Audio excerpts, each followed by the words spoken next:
ন্যাক্কারজনক ঘটনার প্রতিবাদে সনাতনী হিন্দু সেনার উদ্যোগে আগরতলা বাংলাদেশ সহকারী হাই কমিশন অফিসের সামনে বিক্ষোভ। বাংলাদেশে অন্তর্বর্তীকালীন সরকারের প্রধান উপদেষ্টা মোহাম্মদ ডক্টর ইউনূসের শাসনকালে সংখ্যালঘু হিন্দুদের উপর হামলার ঘটনা একের পর এক ঘটেই চলেছে। বাংলাদেশের মৌলবাদীরা গত 18 ডিসেম্বর ময়মনসিংহ জেলায় হিন্দু যুবক দীপু চন্দ্র দাসকে নৃশংসভাবে হত্যা করার অভিযোগ উঠেছে। তার পরিবার ও স্থানীয় সূত্রের দাবি, ধর্ম নিয়ে কটূক্তি করার অভিযোগ তুলে প্রথমে তাকে মারধর করা হয়, পরে তাকে গাছের সাথে বেঁধে আগুন দিয়ে জীবন্ত পুড়িয়ে হত্যা করা হয়। এখনো পর্যন্ত এই ঘটনার সঠিক তদন্ত ও দোষীদের বিরুদ্ধে কঠোর ব্যবস্থা নেওয়ার দাবি উঠেছে বিভিন্ন মহল থেকে। এদিকে এই হত্যাকাণ্ডের প্রতিবাদে আজ সনাতনী হিন্দু সেনার উদ্যোগে আগরতলা বাংলাদেশ সহকারী হাই কমিশন অফিসের সামনে শান্তিপূর্ণ বিক্ষোভ কর্মসূচি পালন করা হয়। বিক্ষোভকারীরা দীপুচন্দ্র দাসের হত্যার নিরপেক্ষ তদন্ত, দোষীদের শাস্তি এবং বাংলাদেশের সংখ্যালঘু হিন্দুদের নিরাপত্তা নিশ্চিত করার দাবি জানান তারা। হিন্দু সেনার পক্ষ থেকে আজ বাংলাদেশ বিশেষ অফিসের সামনে বিক্ষোভ প্রদর্শন করার জন্য এখানে একত্রিত হয়েছি।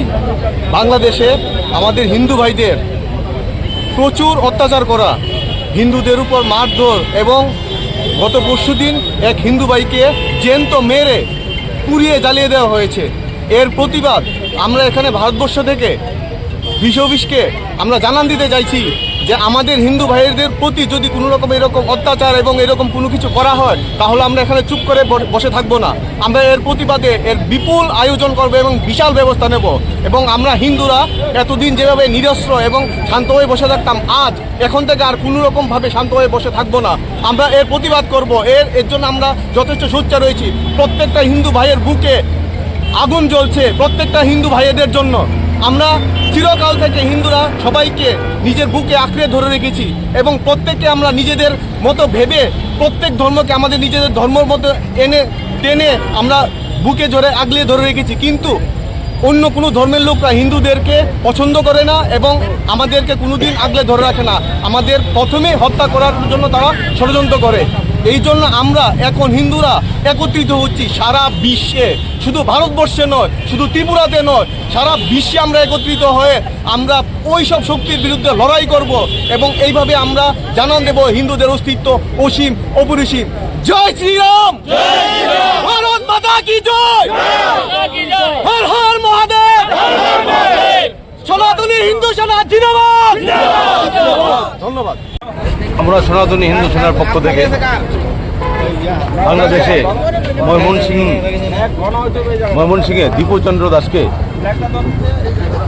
মিথ্যা অভিযোগের ভিত্তি দিয়ে ওকে জীবন্ত জ্বালিয়ে হত্যা করা হয়েছিল এবং আমাদের ভারতীয় দূতাবাসের উপর অ্যাটাক করা হয়েছে, আগুন লাগিয়ে দিল। এটা বহু যুগ যুগ থেকেই চলছে বাংলাদেশের উপর, কিন্তু এই শেখ হাসিনা পদত্যাগের পর থেকে এটা বেড়ে গেছে। অত্যাচার ডেলি হচ্ছে, কিছু আসে, কিছু মিডিয়াতে খবর পাই, কিছু পাই না। এটা তো প্রতিদিনের নিত্য নৈমিত্তিক ঘটনা। ওখানের এই যারা হিন্দু আছে ওখানের মা বোনদের তুলে নিয়ে যাচ্ছে বাড়ি থেকে, রেপ করে খেতে ফেলে দিচ্ছে। কোনো প্রতিবাদ নাই। যে পূর্ণ প্রতিবাদের আওয়াজ করে বাবা জুটায় তাকেই মুখ বন্ধ করে দেয়, তাকেই মেরে দেয়। তো ভয়ে এখানে কম্পিত সবাই হিন্দুরা। আর বাংলাদেশের কথা বাদ দিন, আমাদের পশ্চিমবঙ্গে যেখানে চিফ মিনিস্টার মমতা বেগম নাসরি মমতাজি, ওখানে আপনার এই হিন্দুদের উপর কী হচ্ছে, মুর্শিদাবাদ, তারপর মালদা, দিন দাহারে আপনার মন্দির ভাঙছে, দিন দাহারে এখানে মেয়েদেরকে তুলে নিয়ে যাচ্ছে। এটা কি আসলে ওখানকার হিন্দুদের বক্তব্য যে আমরা কি বাংলাদেশে আছি, পাকিস্তানে আছি, না ভারতে আছি? তো যাই হোক, আমরা দীপুচন্দ্র দাসের নির্মমভাবে হত্যার প্রতিবাদে আমরা সনাতনী হিন্দু সেনার পক্ষ থেকে আজ এই বাংলাদেশ হাই কমিশনের অফিসে বিশেষ অফিসে আমরা ডেপুটেশন দিব, বিক্ষোভ মিছিল করব, শান্তিপূর্ণভাবে আমরা মেমোরান্ডাম দেব। আমরা প্রতিবাদ করব যেন কোনো হিন্দু ভাইদের উপর আর যেন কোনো অত্যাচার না হয়। যদি ওখানে অত্যাচার হয় তাহলে এখানে আমরা তার প্রয়োজনীয় ব্যবস্থা নেব। এটা দীর্ঘদিন ধরে চলছে। আমরাও বলছি যে এখন আর অত্যাচার করবেন না, বন্ধ করুন। কিন্তু কই, এই যে ইউনূস হলো সরকার, ইউনূসের নেতৃত্বে তো মানে এটা আরও বেড়ে গেছে। ডেইলি এটা নিত্য নৈমিত্তিক ঘটনা হয়ে গেছে।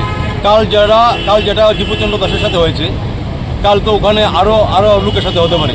এবং 5-6 বছর পরে যা দেখছি, কোনো হিন্দু বাঙালি বা 10 বছর ম্যাক্সিমাম কোনো হিন্দু বাঙালি আমাদের ত্রিপুরায়ও থাকতে পারবে কিনা সন্দেহ আছে। যে ধরনের ক্রমবর্ধমান হিন্দুদের উপর অত্যাচার বেড়েছে।